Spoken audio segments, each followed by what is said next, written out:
What's up, guys? My name is Robert Russian with NPH Club, and I'm here with another review.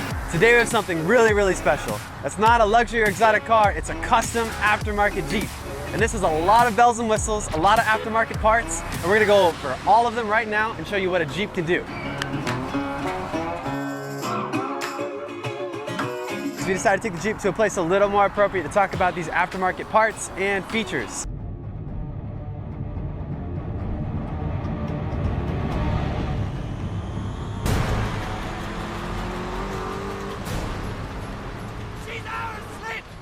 But before we get into that, we want to touch briefly on the update from the JK model to the brand new JL model. Right off the bat, you're going to notice the turn signals have been moved to the side fenders. There's also some vents on the side of the fenders, and that's the first dead giveaway that this is not the JK model. The JL has a ton of aftermarket parts though. Right off the bat, you're going to notice a Kevlar paint job. You're going to notice the bright light bar. You're going to notice a custom front bumper, a winch, and you're going to notice that it's been lifted 3.5 inches.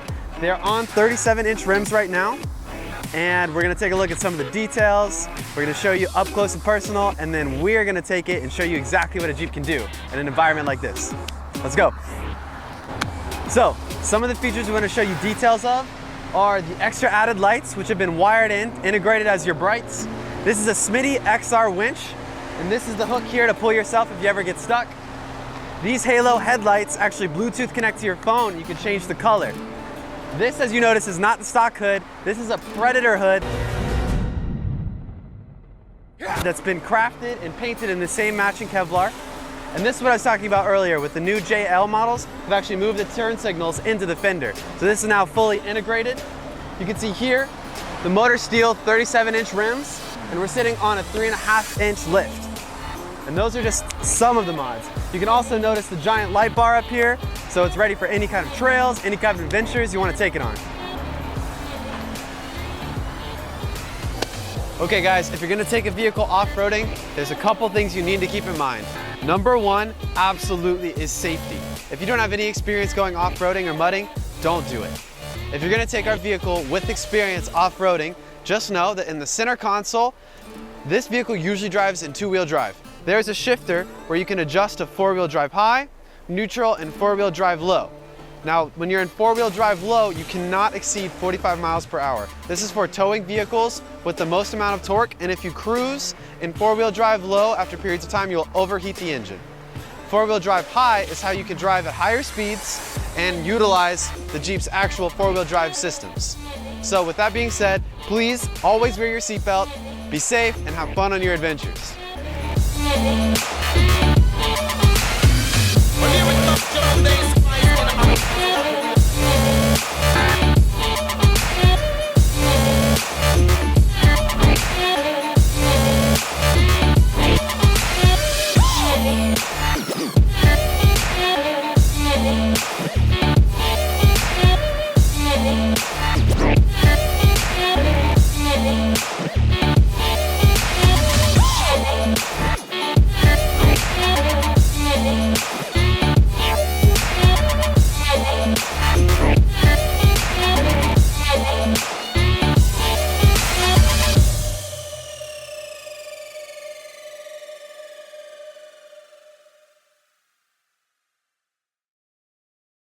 Car wash!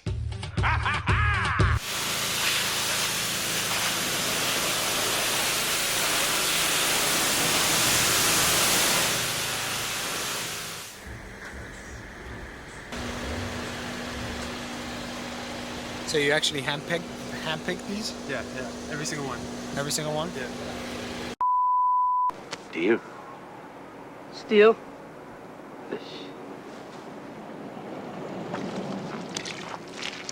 First wash all the car, then wax. So one of the most fun things to do when driving a Jeep is taking the doors and the roof off, and that's just a really great experience. But if you want to learn how to do that for yourself, click the link to watch this video right here. This is a step-by-step tutorial on how to take the doors and the roof off. We're going to do that now. Today we're going to show you how to take the doors off of a Jeep Wrangler. Now it doesn't need to be the JK or the JL model. Any of the recent models will have similar door hinges, and we're going to be showing you how to do this using the Jeep provided toolkit.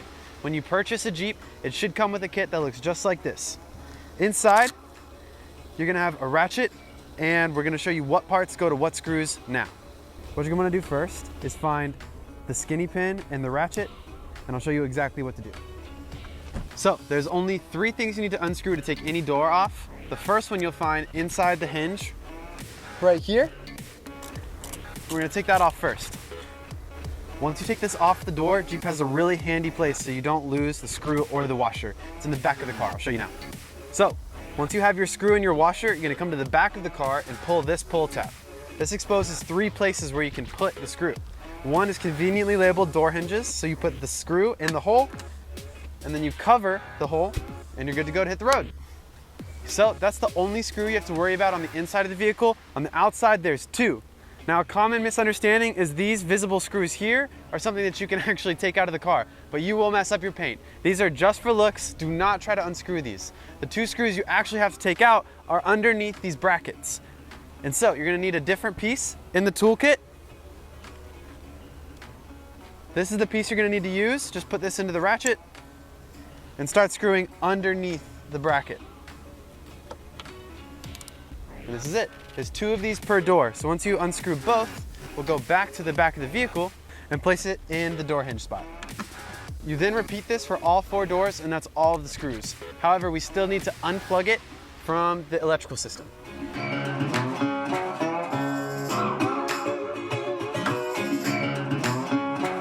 The next thing you need to do is close the door a little bit to get some slack on the rope. This rope is attached to this metal bar, so this comes off first before you try to unplug the electrical cable.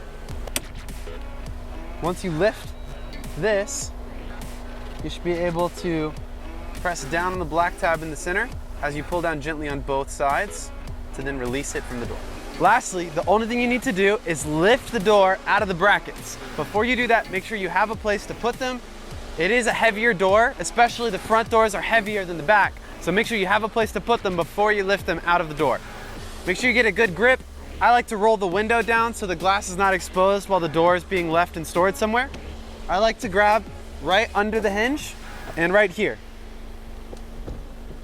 And that's it. So, to take the roof off the Jeep is actually really easy. There's really 3 parts, and 2 of them are up front. They're called the freedom panels. These are here, and they're really easy to take off. The whole back half of the car is one bigger piece. So first we're gonna take off the freedom panels. Step 1 is dropping down the visor to expose the main clip. You pull this down, and that's step 1. Step 2, you'll find 3 latches. You have to rotate to make sure you're not caught on the roof. That's the only thing you have to do.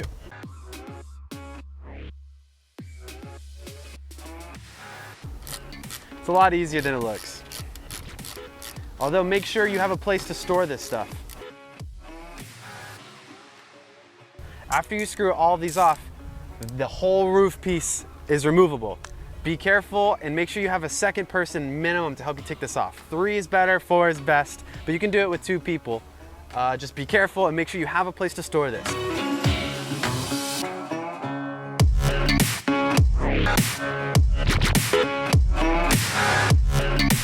Okay guys, so now that we took the doors and the roof off, we put on these awesome EAG doors. And now it looks incredible. As you can see, it's not the easiest thing in the world. It doesn't take too much time, but it takes a little bit of sweat. So if you're renting this car from MPH Club, just ask us to do it for you beforehand.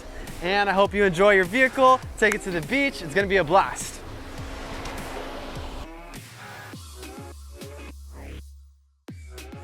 Okay guys, this completes our review of the Jeep Wrangler Unlimited Sport. This thing is a blast. And if you're in South Florida or Miami and you want to try it for yourself, make sure to reach out to MPH Club. If you like these videos, please consider subscribing or at least clicking the thumbs up button because that really helps our channel grow. We love making these videos, so if you want to see another vehicle in our fleet, comment down below which video you want to see next. Thanks again, and we'll see you in the next video.